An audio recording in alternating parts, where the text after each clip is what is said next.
In the center of Milan, gleaming like a frozen wave of stone, rises a cathedral that doesn't just scrape the sky, it dazzles it. The Duomo di Milano, or Milan Cathedral, is a masterpiece of white marble and Gothic spires. So massive and ornate, it feels less like architecture and more like a living sculpture. With over 3,400 statues, 135 spires, and a rooftop where you can literally walk among the saints, Duomo isn't just a church, it's one of the most intricate buildings ever constructed. And like Cologne, it took nearly 600 years to finish, a timeline as jaw-dropping as the structure itself. Hi, I'm James, but online I go by Andrade. In this series, I travel, sometimes in person, sometimes through deep dives like this, to the world's most iconic and enigmatic landmarks. As I sketch them live, this one in watercolor, we uncover not just their architecture and history, but also their hidden symbols, strange legends, and even the conspiracies that make them truly unforgettable. Today, as I paint the Duomo, we'll explore how this marble giant became a symbol of Milan's power and resilience, why it's topped with a golden Madonna, and the secrets and supernatural stories embedded in its rooftop spires and crypts. Because beneath its beauty, the Milan Cathedral is a labyrinth of faith, politics, and mystery, and it has plenty of secrets to share. The Milan Cathedral story begins in 1386, at a time when Milan wasn't just another Italian city. It was a rising duchy of power, wealth, and ambition. The ruling Visconti family wanted more than a cathedral. They wanted a statement, something that would rival the great churches of France and Germany and cement Milan as a city destined for greatness. The plan? A building unlike anything Italy had ever seen. Instead of the traditional brick or local stone, they chose Candaglia marble, pale, luminous, and notoriously difficult to work with, hauled in from quarries nearly 60 miles away via a specially built canal system. The result would be a cathedral that didn't just stand apart in size, but in color and light, gleaming almost like ice under the Lombard sun. Construction began under Archbishop Antonio da Saluzzo with the backing of Gian Galeazzo Visconti, Milan's first duke. They envisioned a church that blended the vertical skyward drama of Northern Gothic with the ornate Italian love of detail. French and German master builders were brought in, blending international styles into something completely new, a hybrid that would make the Duomo one of the most distinctive cathedrals in Europe. But as with so many of these monuments, the project quickly became a centuries-long saga. Politics, plagues, and shifting tastes meant the Duomo's spires and statues would rise slowly, piece by piece, changing hands between architects and artists across generations. By the time it was finally considered complete in 1965, nearly 579 years later, the cathedral had already lived through empires, invasions, and revolutions, standing as a constant amid Milan's chaos.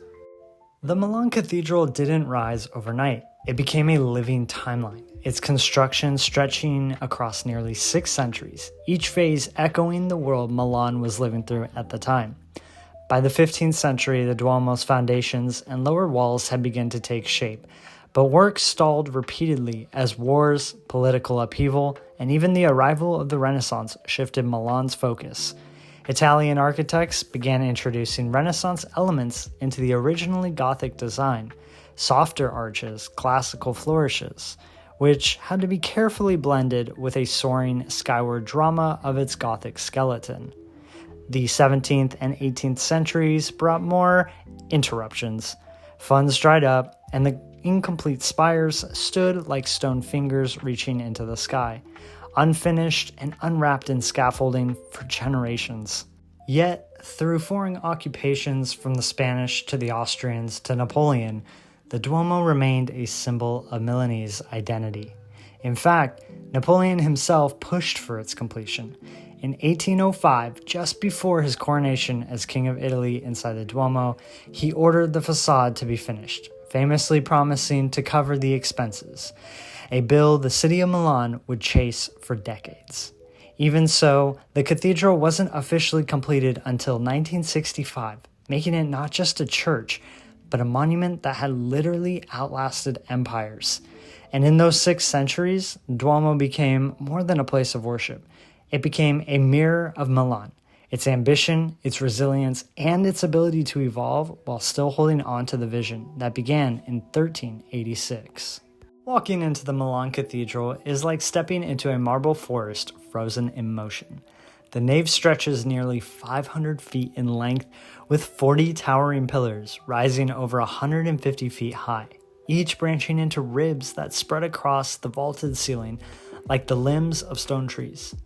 It feels at once grounding and otherworldly, as if the building is drawing your gaze and your thoughts up towards something bigger. The light here is different too. The Duomo's stained glass, some of the largest and most detailed in the world, floods the interior with hues of sapphire, ruby, and gold. Sunlight streams through scenes of saints, martyrs, and biblical epics, shifting as the day moves on. On bright afternoons, the colors seem to float in midair, painting the marble floors with a kind of loving, living, breathing mosaic. At the core of this sanctuary lies a relic that has drawn pilgrims for centuries, a fragment of what is believed to be the holy nail from Christ's crucifixion. Suspended in a reliquary above the apse, it's so high up that each year a special ceremony, the Rito della Nivola, is held where a bishop is hoisted up on a wooden lift designed by Leonardo da Vinci to retrieve and display it for the faithful. Between the echo of its bells and the soft smell of incense clinging to the marble, and the filtered glow of the colored light, the Duomo doesn't just feel like a church. It feels like a threshold, a place where history, devotion, and a touch of the mystical all collide. The Milan Cathedral is more than its size or its marble. It's a building layered with symbols, some obvious, others more subtle, that make it a living icon of Milan's identity. Above the highest spire, 360 feet in the air, stands the cathedral's most famous guardian, the Madonna, a gleaming golden statue of the Virgin Mary. Since its installation in 1774, the Madonna has been more than decoration. She became a symbol of Milan itself, a protector watching over the city through revolutions, wars, and the rise of modern skyscrapers. By local custom, no building in Milan could be taller than her, and even when skyscrapers finally surpassed her height, miniature replicas of the Madonna were placed on their rooftops so she would always remain the city's highest point. Surrounding her across the Duomo's roof and facade stand over 3,400 statues, saints, martyrs, angels, and creatures that blur the line between holy and mythical. Some figures depict traditional Christian imagery, while others, gargoyles, hybrid beasts, and strange faces peering from corners, reflect a more medieval, almost mystical vision of the spiritual world, where the divine and the uncanny coexisted. Together, these elements make the Duomo more than just a cathedral. It's a spiritual skyline, one where every spire, saint, and gargoyle tells a story about Milan's resilience, faith, and even its fascination with the mysterious. For centuries, when locals looked up, they didn't just see a church, they saw a protector, a beacon, and a reminder that Milan's soul was already anchored to the heavens. The Milan Cathedral isn't just enormous, it's a marvel of Gothic engineering, a structure that took techniques from across Europe and blended them into something uniquely Milanese. The entire cathedral is framed by 135 spires and supported by a dense web of flying buttresses, those arched supports that look like stone bridges reaching outward from the main walls. These aren't just for show, they redirect the cathedral's immense weight away from the delicate walls and into the ground, allowing the Duomo to be lined almost entirely with stained glass instead of solid stone. The use of the Candoglia marble posed its own challenges. The stone is heavy, delicate, and difficult to quarry, yet its luminous quality made it worth the struggle. To move it from the mountains of the city, Milan built its own dedicated navigli canal system, a feat of logistics as impressive as the cathedral itself. Even today, much of the Duomo's ongoing restoration work relies on that same marble, shipped along routes first carved out in the 14th century. The interior structure, with its vaulted ceilings and ribbed arches, relies on precise geometric ratios, proportions medieval builders believed reflected divine harmony. From the width of the nave to the height of the spires, many of these measurements align to Pythagorean and sacred mathematical relationships, meant to echo the perfection of creation itself. For a project that took nearly 6 centuries to finish, the result is remarkably balanced and enduring. Duomo has withstood earthquakes, invasions, and even bombings in World War II, when much of Milan was reduced to rubble. To many, it feels as if the cathedral's very geometry helps it anchor the city's spirit, standing unshaken as Milan itself evolved around it. Now, beneath the marble and majesty lies a thread of the strange, occult, and uncanny. The Milan Cathedral has long stirred rumors that it's more than a church. Legend says Duke Gian Galeazzo Visconti had a dream in 1386. The devil appeared and demanded he build a cathedral brimming with diabolical images, or he'd lose his soul.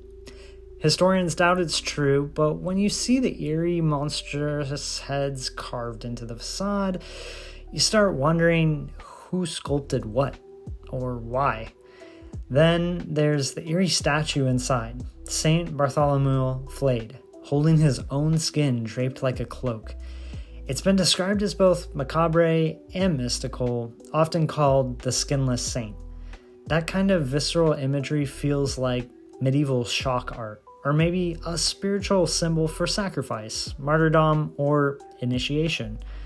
The Rito della Nivola ceremony also fuels the supernatural stories. Once a year, the archbishop is lifted on a cloud-shaped platform up to the ceiling, said to be designed by Leonardo da Vinci, to retrieve the Holy Nail relic. Some occult theorists claim this isn't just a rite, but a symbolic ritual where the relic is called down from the spiritual realm, enacted live in front of worshippers. Add in the idea of ley lines, invisible earth energy paths running through Europe, and some researchers believe the Duomo was deliberately placed along these lines, near older Roman and Christian sacred centers. The rooftop spires and statue alignments may correspond with constellations or solstice sun paths, suggesting hidden astronomical or ritual functions. Combined with the architectural oddities, gargoyles that look demonic, saints staring skyward, the Madonna symbolically overshadowing even modern skyscrapers, the Duomo gives the sense of being, not just a building, but a coded spiritual machine. Whether these stories are legend, coincidence, or built into the plans from the start, at some point you look at this marble forest and feel that the cathedral isn't just perched in Milan. It's plugged into something older, stranger, and still humming beneath its stones. For nearly 6 centuries, the Milan Cathedral has been more than just the heart of Milan. It's been a marker of ambition, a survivor through empires and wars, and a beacon of both devotion and mystery. From the golden Madonna watching over the skyline, to the strange creatures staring down from its spires, to the rituals that still echo inside its marble halls, the Duomo feels alive, as if it's more than stone and glass. Sketching it, you realize why it captivates so many. It's not just a church, it's a story carved in marble, a bridge between the human and the divine, the known and the inexplicable, a place that feels, at times, almost aware of itself. If you want to join me as we uncover more of the world's greatest cathedrals and landmarks, bringing them to life on paper while unraveling their history, myths, and stranger secrets, make sure to subscribe so you don't miss the next Sketch and Story episode. Turn on the bell so YouTube actually lets you know when I'm live or uploaded. Like this video so more explorers, artists, and history lovers can discover it. And tell me in the comments, would you walk the Duomo's rooftop at night among the saints and gargoyles? Or would you rather not find out what watches back? Either way, we've got more cathedrals and mysteries ahead, and I'll be here, brush in hand, bringing them to life with you.